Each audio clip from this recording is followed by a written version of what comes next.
I'm back! Hi beauties, and welcome back to my channel. If this is your first time here, welcome. My name is Nereida and I love sharing everyday hair tutorials.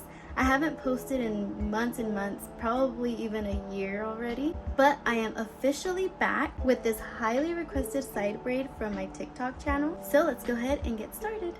First thing I'm gonna do is detangle my hair, and I'm detangling it towards the side. I'm gonna style the braid. Then I'm gonna take a section from the front and a section from the back of my head and put that into an elastic.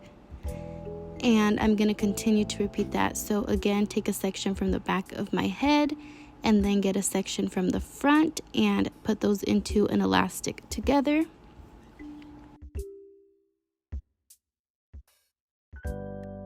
Once I have a few of those sections done, I'm gonna start pulling at the edges of the braid because I don't wanna do too many because then it gets really tight and it's harder to pull it apart. So again, I'll do another few and then start pulling the sections apart. And now you have a beautiful braid with minimal effort. And that is it for today's video. Don't forget to hit the subscribe button and give me a big thumbs up because that really helps out my channel. And also leave a comment down below and say hi. I love interacting with you guys. And don't forget to check out all my other social channels. They will be linked in the description box below. And until next time, bye!